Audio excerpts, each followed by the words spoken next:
Hey, all. As you trickle in, my name is Hank. I am a product manager at Paperless Parts. I'll do some introductions proper once everyone gets a chance to hop in here. We'll just wait a few moments for everyone to kind of come in before we get started. Hope everyone's having a great Thursday morning. Hopefully, where you are, early morning for me. I'm out here on the west coast of the United States. Alrighty, seeing folks have the opportunity to trickle in a little bit more here, I will go ahead and get us started with a little bit of an introduction. Like I said, my name is Hank. I am a product manager at Paperless Parts, which means my job is to work with folks like you to make our platform better. And I'm so excited today to be talking again about our feature requirements review, specifically focused on building your requirements review rulebook, how you can maximize the value of this feature by learning from what our customers have done most successfully with it. In today's conversation, I will refresh on requirements review, introducing the feature again, briefly talking about what it's for and how it works if you're not already familiar. I will talk you through the different options you have for building rules, including a special tool that you may not be aware of that can really accelerate capturing the ideas you have about how to protect your shop, as well as provide you with rules that you can take home after today's call, including these fine items right here. The hope is by looking at all these together, we can identify both how best to use the feature in general, as well as give you specific actionable takeaways that you'll be able to drop right into your account after this call. More on that soon. Beginning with that reintroduction to requirements review. Requirements review is a feature that helps you turn requirements in your prints and models into actions that your shop takes. This means that you can build rules that flag critical requirements from prints and models, make those rules specific to your shop using what we call signals, conditions against your documents. You can tie rules to resolutions. Those are actions taken in response to a finding or acknowledgments of that finding, so you can make sure that somebody is approving the presence of a particular requirement. And you can also assign tasks to individual stakeholders to build a review workflow for your team. Requirements review is intended to help ensure that you never miss a critical requirement again, never waste time quoting something that your shop would never make, work faster than ever before, especially with prints, capture tribal knowledge and train your junior estimators, and overall help streamline your shop's collaboration process. And as such, I would love to begin demoing that feature for you right now. So here I am in a quote in Paperless Parts. I have uploaded a number of parts to the platform already. In this particular day's example, I will look at a bunch of PDF driven parts, but this feature also works with models in unique ways that we'll talk about. And right when I've done so, thanks to the rules that I've already configured in my account, I get flagged that there are 27 review items across my quote. Opening this at the top level, I can see all of my different rules are flagged on different parts and immediately be able to take action here if these are relevant. One of the most important things I want to know is, are there tight tolerances in my quote with which I could not want to make the job over or potentially outsource the work? This rule right here has flagged that line items 1, 3, and 5 all have particularly tight tolerances. Clicking on those items, I can very quickly get a sense of where those tight tolerances are and even jump right into the print to see them. But I didn't have to do any of that. All I had to do was make sure these rules existed, and then right away I was notified that these requirements exist here. Furthermore, for one or more of these, I can take specific actions configured on the items, like no quoting or indicating other instructions for my team. This means that you immediately get to be reviewing your critical requirements across your documents and taking action against them from one controlled interface flow. And you can also manage this on a line item by line item basis by clicking into each one and examining the findings for each. Rules can be built by you and your team in a number of different ways, including from the viewer, where if you see a particular requirement highlighted by our brand new and powerful PDF extractions, you can quickly click on one of them and create a rule off of it, allowing you to capture things about that item. In this particular case, I see a relatively tight tolerance true position. I could, for example, filter on it to capture that its value is less than or equal to, in this case, a pretty aggressive threshold. By building a rule off of this, I can connect it to one of these potential resolutions, including adding operations, assigning estimators, setting the process, no quoting, or resolving with a custom instruction. For example, that this might actually be feasible to produce.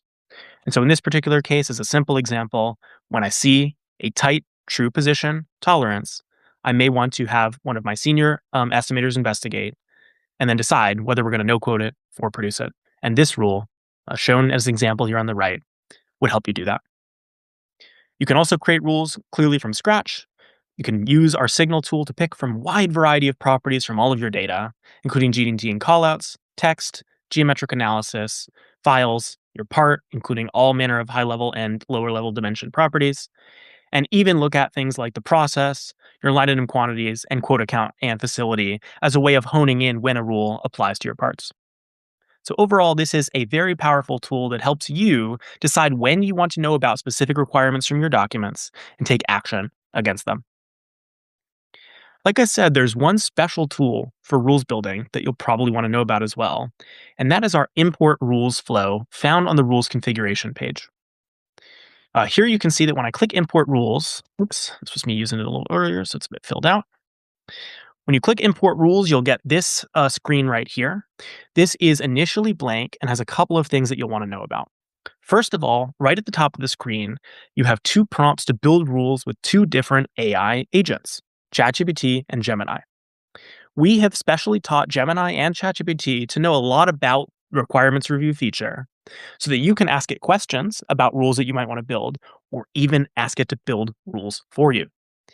If I headed to Gemini and I said, can you build me a rule capturing tight tolerance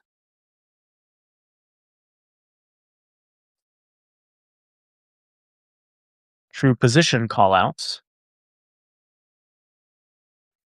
And I ask it to give me something that I can paste in, which you'll see in a moment. We'll go ahead and work on that particular task and come back with a rule that I can use in my account. So here you can see it's given me what is called a JSON object. This is a way of describing information as a data structure, but I don't need to worry about too much of that because I can just copy it, head back into Paperless Parts, and import this particular rule. And you can see it has defined the entire rule just from that text prompt. As you might imagine, this is really powerful because it means you can consult somebody live about the options that might be available, as well as workshop and think about how to build the rules. And finally, not have to actually go through that rules building flow yourself. Although once you import this, you may want to make corrections to it to make sure that it's right. Always put an asterisk on the things that AI produces, of course. This is available for Gemini and ChatGPT. And this flow is particularly valuable because it also has a file-based manipulation flow. If you are managing multiple groups with paperless parts, you can transfer rules between accounts, or you can even import massive chunks of rules. For example, after today's call, I will provide you with a big copy-pastable piece of text from one of our help docs that you can use to bring in all the rules that I'm going to demo today. As a quick example, although I already have these rules configured, if I paste this in, you'll see that all of the 9 rules in my example here are become available in your account when you paste them in, and you'll be able to edit them to tweak them to your liking. So don't worry too much today about trying to follow along with exactly what I do as I build rules or look at things today. Instead, just trust that you'll be able to catch up with one quick drop in of this tool at the end.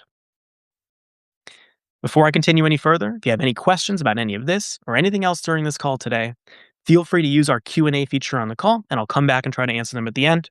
And if for some reason anything goes wrong there, our chat is always available as well. Alrighty. So that's been a brief introduction to requirements review, and especially this tool that helps you build and import rules. But now let's talk about some of the rules that make our customers most successful, looking at this list right here. Let's begin by looking at the rule that I call all-in-one tight tolerances. As a shop, you know that tight tolerances can be the death of the complexity of a job. If something is extremely tight, you may not have the capabilities to achieve it in-house, or if you do, you want to tread very carefully about the price, or maybe you want to outsource it. With this first rule that I've built right here, we are capturing all manner of possible tight tolerances across all the different ways they can appear on prints, including the obvious ones, like length tolerances, looking at a 0.005 5 thou threshold, diameter tolerances, radius tolerances, angular tolerances, flatness, control frames, parallelism, perpendicularity, position, cylindricity, straightness, concentricity, profile of a surface, profile of a line, and more. And so with this single rule, you can drop it in and adjust the parameters to ensure that you are capturing all of the tight tolerances from your documents according to the parameters that matter to you. I'll show you later ways to refine this if just the tight tolerance alone is not the important one. Of course, a true position really means something different when it has multiple datums attached to it versus one. So that may be something you want to make different here. But with this rule, you'll flag all those tight tolerances, and just like I showed you before, it'll show you on all the documents where those tight tolerances are, surfacing them to you, and letting you jump into the print for them. If we head into the viewer here, we'll see next to our parts that our tight tolerance has flagged this particular tight tolerance true position control frame. This is just an example of how this broad rule can capture things. In this rule, referring to the process I described before, we're capturing resolutions like no coding, outsourcing, or that it's feasible in-house. I could, of course, acknowledge this on an item-by-item basis, but if I know that many of my items in my quote have that same condition and I want to make a universal decision, the powerful set all action can really quickly help resolve that. Let's say all of these I'm going to decide are feasible in-house because there's a low number of items in this quote. With one action, I can resolve all of these particular flags. So every single one of these items, once it gets resolved, will get dismissed with the feasible in-house resolution. Will take its time in the background. While we're waiting for that to work, I will also call your attention to our second rule in today's list, the machine envelope check. With this rule, you can flag parts that may be larger than your largest machine can hold. This is another great reason to potentially outsource work or otherwise have to make adjustments in the way that you choose to estimate.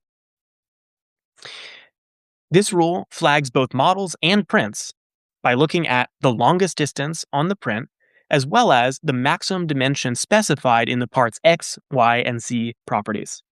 By capturing both of these, you can ensure that no matter if you have a model or a print or both, that any time a part has a dimension larger than your specified size, that it will be flagged. In this case, I chose a relatively low threshold to make the rule trigger, but if you made it larger, then of course it would only be flagged on those larger parts. This rule uses both properties of our GD&T and callouts, as well as properties of our parts. And so this is really a signal to go look cleverly at what data is available across all the places, or just drop this rule into your account and tweak it to your liking. We found that this is one of the most common things that people flag because it's data that's never been available before and provides a quick and immediate signal that something is up with your quote. See, this one is still spinning, and that's a little fun. So let's see if that just didn't refresh on my side. It did. There we go. It looks like if I head back into these items, this one is gone. Note that the filters at the top default to the unresolved ones, but if you want to see the things that were resolved, you can see here our bulk action did in fact take place. So far we've covered tight tolerances all in one rule and our machine envelope check, making sure that parts can fit within our account. Let's see what might be next. Scrolling through our quote here, we can see that this rule is flagging missing model or print files. In this particular part here, you can see that we have only a print, but this keyword model is being highlighted here. If we check out the print for this particular part, we'll see as it loads here, we'll see that the print called for a 3D model. You can see for unspecified dimensions refer to a 3D model. Now, this is dangerous. This means that we don't have the full definition for this part without the model. And Requirements Review was able to help you flag that really early on, so you don't spend any time on the job before you go ask the customer for the missing file that they didn't provide to you. This rule works pretty simply as well. By looking for text on a print containing the word model, as well as the file property that says we do not have a model, we can look at those combination of conditions to flag parts where a model was requested, but not included in the data. And we can also similarly look at the same thing for prints. If none of the files on a particular line item or part have a print and you're expecting prints for all or some of your parts, this rule can help flag that as well. Now, of course, every customer sends you different types of files. And so you could also tweak this rule further by refining it to look for certain customers that you're expecting a print from as well. For example, I could filter for cases where there's no print and my account is some specific customer that I expect to always send me prints with their parts. So you can really refine these rules in to make sure they're flagging only when they actually matter to you. Again, this rule is going to be available to drop right into your account after today. Continuing, we can look at a rule that I have built for part complexity. Heading back to our quote here, let's see where this rule appears across our items. You can see here that it's flagged many of these as potentially complex, and this is because I've provided a broad array of conditions that may be interesting to signal complex parts. Let's take a look at line item number 1 in our viewer again and see what it's flagging. It seems like in this particular case, it's flagged a particularly tight tolerance multi datum true position. This may be harder to achieve. The goal of this part complexity rule is to potentially help figure out when you want to actually program your parts or otherwise have a senior estimator look at the particular part. The way I built this rule is pretty complex, using a lot of the different tools that are available to us. And frankly, I know that what makes a complex part differs between all of your different shops. So I don't want to pretend that this rule is going to work perfectly right away, but you'll be able to use this as either inspiration or tweaking the parameters to get to something that might capture complex parts for you. Taking a look at this, you can see I used a wide variety of conditions to get here. I'm looking for when there are greater than 7 control frames on the print. That's a lot of different inspection and measurement to manage. Maybe when there are control frames that reference 2 or more datums, like the one that we saw here today, again, making it harder to inspect that particular one. When there are true positions with 3 or more datums, I want to know about them. Maybe I think that the 2 or more is not applicable and don't think it's as difficult. Maybe I want to look at the total count of datums on the print. If there are maybe 5 or more datums and I want to be concerned about a complex part. Or I can even look at paperless parts' machine directions. Of course, with a 5-axis machine, there are often only 2 machine directions, but paperless parts is very good at detecting when there are many different directions with which you'll need to have that 5-axis machine approach the part. And so if you see a lot of those different directions, that could be a signal that it's a particularly complex part. This will need a model and to have the machining interrogation have run in order for this particular condition to track, but you'll know about it as soon as you follow your normal flow through costing. I can also look at, in this rule, shortest distance, less than a very small size. This could maybe indicate a thin wall in a particular machine part or something that's a tight space that I would have trouble accessing with a tool, for example. Additionally, I looked at tolerances and I flagged particularly tight ones. All of these conditions are joined with the OR relationship, something that's made easy with these simple buttons with and or inside of the different cases or outside of them in the rule builder. So you can ensure that multiple different things can trigger a rule without all of them having to be present. It's just important that you understand that cases group things that must be true together, while ORs between cases help ensure that multiple different things can be true regardless of both of them being true or not. Again, I really would think about this one as an inspiration and a tool to help you get started. I would definitely tweak in on what actually makes a part complex to you. And if that scares you a little bit, I really think that what we've seen is customers are most successful when they collect a handful of parts that they consider to be complex and go through them to identify patterns and then bake that back into a rule. So don't feel like you have to come up, with off the top of your head, a bunch of different rule things. Go look at the actual parts that have scared your shop before, for example. Continuing through our quote here, let's take a look at our rule number 5. In this particular case, I have created a number of different rules for a common use case as well for flagging finishes and connecting them to operations in your quote. In this particular case, I have an anodized finish, a deburr finish being flagged across a number of different parts. Heading into the particular parts here, if I go ahead and set a process on the part, so for example, this one is going to be a milled part.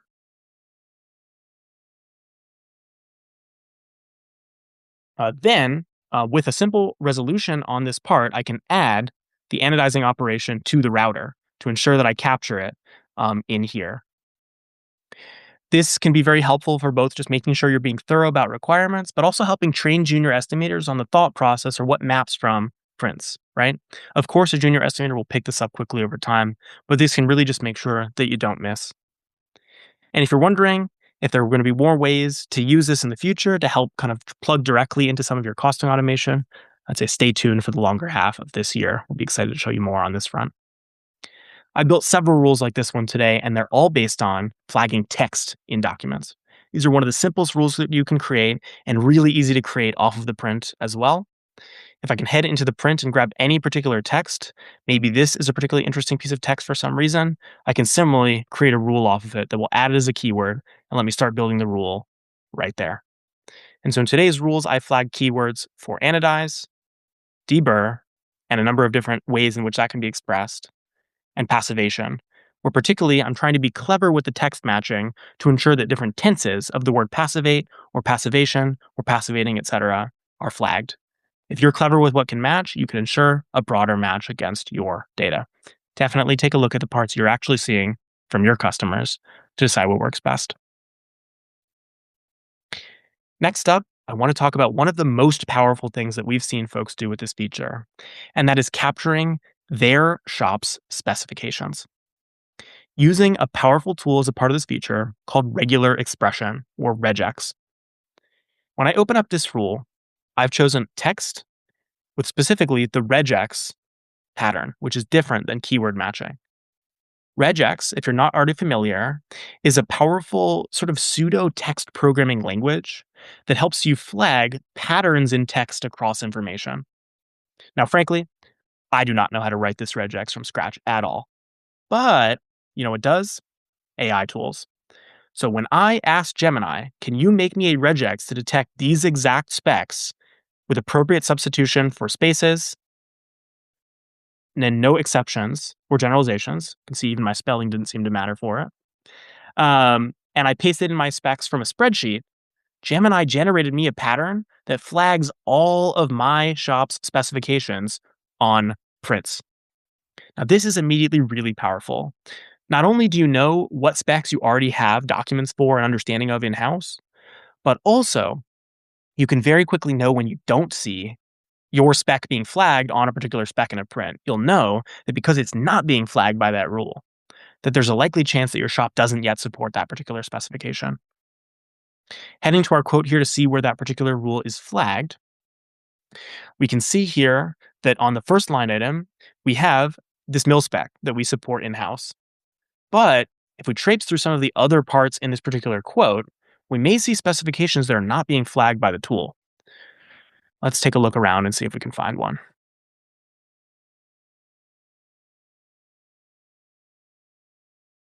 So here you can see this rule is being flagged by a particular vendor rule that we'll talk about later, but it's not being flagged by our spec rule. So we know already between the combination of those two rules, this is not something we can do in-house. Let's see if we can skip around and find another example of the same thing. Maybe or maybe not. Either way, by kind of checking through these rules on your parts, you can ensure that if a rule is not flagged on one of your specs, you'll be able to ensure, here we go, here's another one. This AMS spec, for whatever reason, is not something we can do in-house. And so we'll know that we'll need to go get that specification or outsource it, etc. You can use this in a wide variety of ways, either capturing all of your specs or the specs that you outsource or not. Whatever you want to do, ask AI for help with one of our rules building tools, and it will help spit out what you need.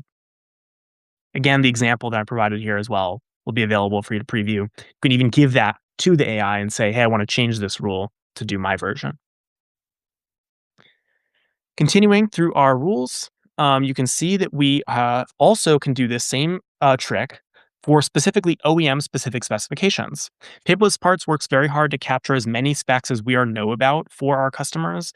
But if you have specs for a particular customer that you work with that you have access to that we don't yet, you can build rules to flag them similarly with regex. I asked the ChatGPT rulesmith, can you generate me a regex pattern for SpaceX specs, which I believe start with SPX? These might be something that Paperless Parts does or does not deal with already, but in this particular case, regardless, you can find the pattern in your customer specifications and have that be flagged as well. And you can even use different resolutions to capture the different conclusions that you might have, including whether you already have the spec doc or need to go get that spec doc, can help capture and direct your team. Going back to our quote as well, we can talk about that rule that you saw before related to vendors. Here you can see that, well, in this rule, I have flagged a particular specification and put the names of several different potential vendors for that spec on my rule. This is another thing that we've seen shops most powerfully use to help ensure that they are capturing the decision making process around outside quoting. When you see that spec, you'll be prompted with a number of different vendors. In this particular case, the author of that rule, that happens to be me, suggested that we should send RFQs to all of the below vendors and then select the one that we actually used. So in this particular case, if I felt that Sheets Inc. gave me the best price and that's the one I want to go with, I'll pick that. And now that choice is recorded downstream. So my purchasing team will know the vendor pricing that I used to get to this particular quote's price. Again, this may take a little bit of setup, but with the power of the AI rules builder, you can give it spreadsheets worth of capturing things, test it in a couple cycles, and very quickly capture a broad set of information. The rules builder can generate multiple rules at a time as well. Um, Another example that I want to show you as well before we run out of time here is bulk assigning processes. I saved this one for last because while this is something that is possible, it's maybe a little bit bending the rules of the feature, but in kind of a clever way. Here on this particular rule, I have captured cases where bracket and plate are mentioned in the particular print. That's probably a good sign that these are sheet metal parts. Of course, I could, select any number of line items and mark them with the bulk action as sheet metal parts to get their process kicked off. But with hundreds of line items on a quote, you may not want to litigate every single part to figure that out. With this rule, by connecting to those sources, I can quickly flag parts that, by inspection, seem to be sheet metal parts. And in one action from that top level of the quote, set the process to sheet metal. Again, kicking off that bulk workflow there. And let's reload to see if that was captured here. Boom, the sheet metal process was applied. And if this demo account was more configured, all of my operations would kind of flow in from there. This is a really, really underrated way to move faster through your quote, right? You want to spend as little time as possible quoting and as much time as possible executing against one work to make your business most successful. This is a great way to accelerate things. As a final note, I want to plug one other tiny feature that you might have missed related to this that can really benefit all your rules, but has a specific use case. And that is flagging similar parts by matching rules. Often, when you're quoting the runtime of a machined part, you may want to know how a particular spec or detail or requirement or true position call it, etc., um, related to the runtime that you went with. When you build rules, we start tracking the parts that they get flagged on so that when you click on a rules info icon like this one, you'll be able to see past actions where that rule occurred. This means that if you've already estimated something with a difficult requirement and you're capturing a rule for that difficult requirement that first time that you found it, you'll be able to find a trail of those parts at any subsequent time they occur. So the next time you see it, you'll be able to come back and check on that particular part to see how you dealt with it, that time around. Overall, this has been a set of 9 rules and one helpful tool that hopefully will give you a strong foundation for rules in your account, or if you're already working with rules and paperless parts, inspire you to build new rules that can help make your shop more efficient.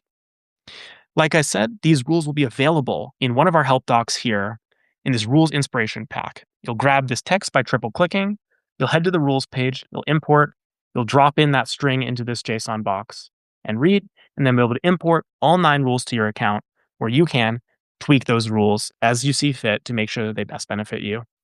I'll go ahead and drop the link to that into the chat right now and take questions. But before I stop talking there, I just want to plug Power 2026, our annual user conference coming up on May 6th to 7th, where you can register at power.paperlessparts.com.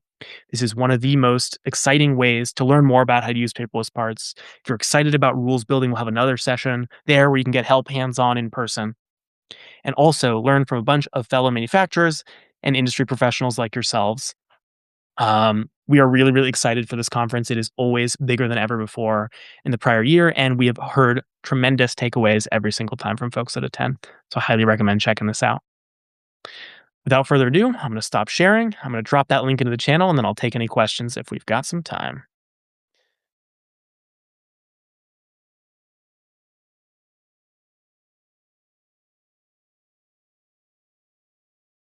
Just added a link to the channel, headed over to the Q&A.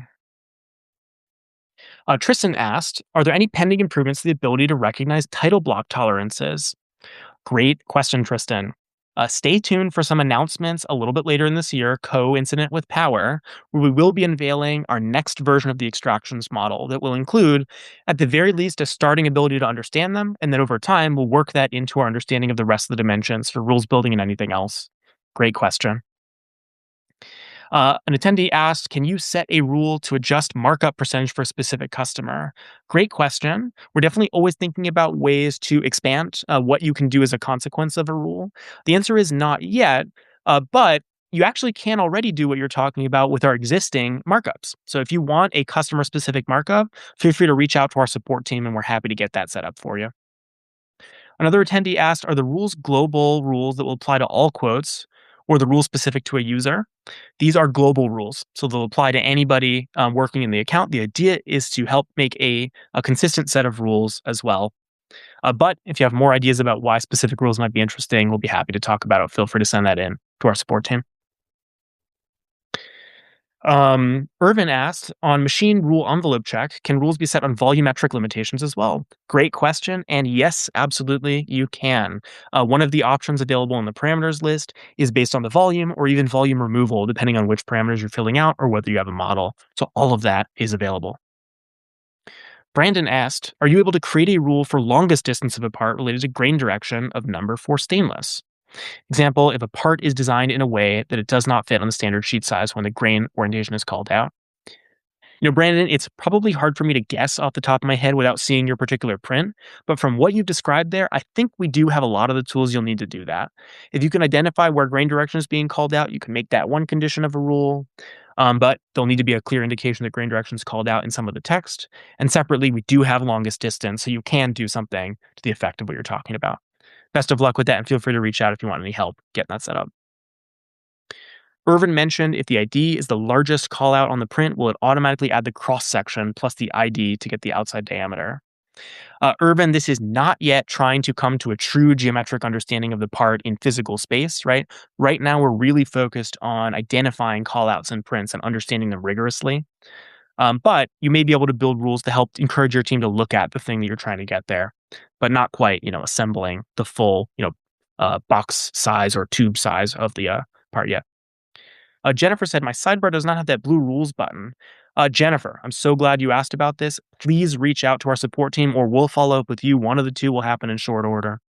We want to make sure that if you're eligible for this feature, that it's enabled for you. Great call out. Alex asked, is there a way to create rules to add operations and modify values within the operation that are different from the ones pulling through the tables? Great question. Currently, when you add operations, you can't modify values yet. We're definitely thinking about that, but we're also thinking about other ways that you can drive operations value from prints. So between the two of those things, we'll be interested in finding a solution to what you're aiming at there. If you're really interested in this in the short order, I'd love for you to reach out. We'd be happy to talk more about what you're trying to achieve there. Andrew asked for the bulk crate process. Can you differentiate between a single part and assembly? This would need to be a two rule set as the process tree would differ slightly. Fantastic question. Yes, you can. We can tell the difference between a part and an assembly using another property available in the list. Adam asked, will the session be available for download? I want to share this with my team. I can't speak to download, but we'll definitely be uploading this to our website and sending it out to the attendees of the call. So the call will be reviewable after today. And I see Ali answered that. I'm getting ahead of myself. Where can you find the link to the rules created today, Adam? If you scroll back up in the chat, you can see I dropped a message that says help.paperlessparts.com. There's a link right to the section where the rules are that you can drop them into there. And we'll also make sure that when Ali sends that follow-up email, the link that I talked about is included. See, again, Ali's been really proactive about answering questions. Thank you, Ali. And it seems like the rest of the questions are link related. I'm just going to double check if I missed anything. Ivan, I believe, has asked, can you set a rule where you get a total weight of metal for the entire quote? It's a great question, Ivan. Currently, rules are isolated to a particular part at a time. They are not cross quote related. I'm definitely intrigued by your request there about total weight, but I'd be curious to understand what the decision making process is there. If you want to follow up with our support team, I'd love to learn a little bit more about what you're getting at there. With that, I hope that I've answered everyone's questions. As a refresher, the link to find the rules pack that I drafted today is dropped into the channel a couple of times, and I just dropped it one more time there.